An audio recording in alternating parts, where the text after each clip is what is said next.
recording. Good evening. This is Rob Bell, and you're watching Getting the Record Straight. This is the Black Rock and Soul segment. It's Sunday evening. I hope everybody's trying to stay safe and navigate their way around this virus. As I've said many times, I know many of us have to get out and about, as I do. I know I'm going to have to do that tomorrow. But, get your gloves, get your mask on, keep a safe distance, and keep it moving. As I said, this is the Black Rock and Soul segment of Getting the Record Straight. And please subscribe. If you're watching this, tell someone else to watch it. Make sure you subscribe. I really need to get those subscriptions going.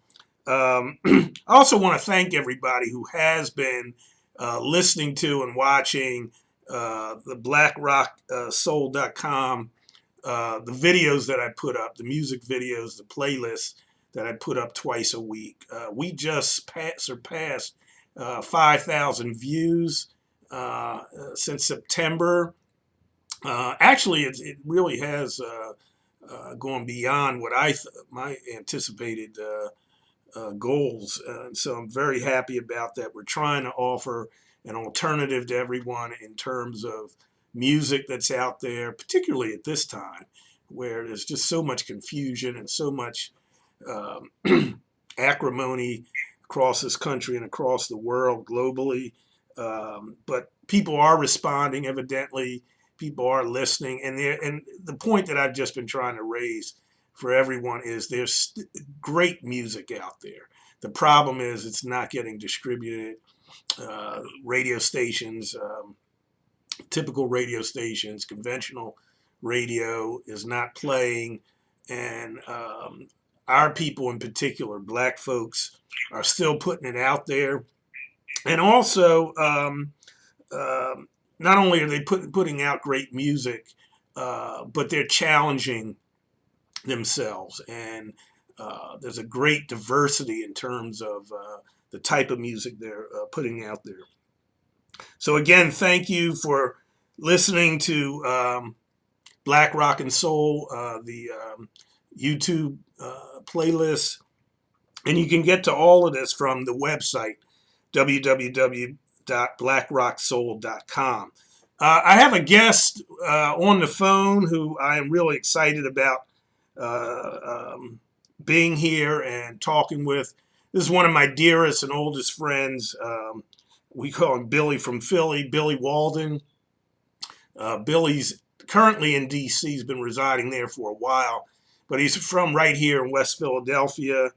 And I called him about a week ago and said, Bill, we got to get together and talk music. Bill and I go back decades. He's my frat brother, very good friend, and Bill really has had a lot of experience in the music business professionally, both from every level, from working in record stores to all the way up to being an executive with Sony Records. Just to give you some background on Bill, as I said, he's my frat brother, Omega Psi Phi, and grew up in West Philly, went to Overbrook High School, and then on to Southern Illinois University, where he pledged. And as I said, he's seen the record and music business from top to bottom, inside out. He's worked at several record stores. Many people from here know him from 3rd Street Jazz store, the legendary store downtown Philadelphia. He's worked at 3 radio stations, and he'll talk about that. And then he actually worked in the industry for several record companies, including Polygram, Motown, Universal, and then Sony, and where he rose up, I think, to a vice president. He's also an independent jazz producer and consults as an artist, marketing and management consultant. So that's been a mouthful. I'm almost out of breath, Bill. Welcome, man. Bill Walden. Well, it's a pleasure to be here. here. Again, like you said, one of oldest and dearest friends. I appreciate the glowing resume. Made it sound amazing. Didn't seem like all that going through it. And I never made the VP level. Did a lot of grunt work, a lot of stuff in the streets, and trying to develop artists and make things happen, but never quite made the VP level. And as we've discussed, there were a lot of changes in the industry. There were a lot of political issues at times, mergers, talent moving here and there, not only musical talent, but corporate talent. So it still is a constantly evolving industry. I'm sure. So, honored, and it's certainly a pleasure to be here, and I'm happy to talk to you.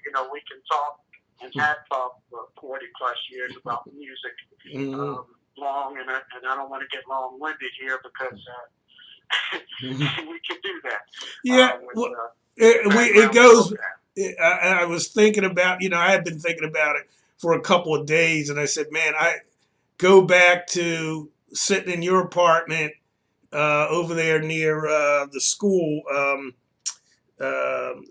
Gosh, what is it? The school where the boarding school there. Off of Girard Avenue, yeah. Right, I was off Paramount. Yeah. So, and just used to listen to so much music and talk about it. Of course, you had the source being at 3rd Street. But so why don't we start there and kind of, reflect, if you will, about,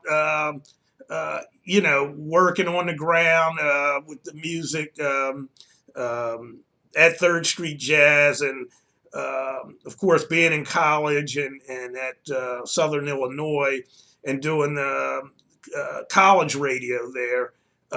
What was that like? How did that impact you? And what kind of music was really moving you at that time? Well, like you, growing up as a kid in West Philadelphia, we had WDAS AM. So, that was the entertainment we had. So I grew up as a record geek. My ear was to the radio all day as much as I could when I wasn't in school. So as soon as I made a little money, I was buying 45s up at Bus Stop Records in the market.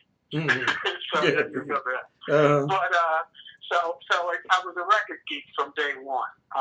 And it just kind of always wanted to do radio growing up because I always felt like I knew a lot about music, and I just wanted to share it with people. I just had this passion about turning people on to music that I loved. I wanted them to share that experience with me. So when I went away to college, I specifically went to Southern Illinois because it was one of the best schools in the country for radio and television broadcasting at the time. And so I had a great experience there and was on the college radio station, and that kind of started my broadcasting career. At the same time, I worked in a couple of record stores there in town, so I could keep a broad scope of, and it opened my mind to a lot of other things outside of the, Motown and James Brown we were growing up on, on DAS back in the day. But so we had that, and then, it opened my mind to a lot of rock. I got the opportunity to start a jazz program at the station, and we created a program called The Jazz Message, myself and a brother by the name of Paul Taylor. They did that show after we left for a long time, but we created it. That opened up my option to work at a station outside of Chicago, what they used to call an AOR, album-oriented rock station. So I did rock and roll radio then, playing Ted Nugent, the Rolling Stones, and Beatles, and, all that kind of stuff. And they allowed me to do a jazz show on Sunday nights there called the Jazz Message after I left too. So I kind of became a jazz head, and that all worked me into. I got an opportunity to go to Detroit to work for the #1 jazz station in the country at the time, WJZZ-FM. And it was a textbook station, and it preceded the whole smooth jazz craze because it was a good bridge between traditional music, jazz music, and Yeah, contemporary music. And what year? We What? play everything from Duke Ellington, John Coltrane, Miles Davis to Jeff Lorber, Ronnie Laws, and Philip Hyman. Yeah, And Bill. When? everything in between. Bill, when was that roughly? What years? That was early '80s. Okay. I was in school. I was in school in the '70s. And early '80s, I went to outside Chicago at the rock station in '82. 81, 82, moved to Detroit and was there until about '86 at JPZ. So I worked my way up from part-time to music director there.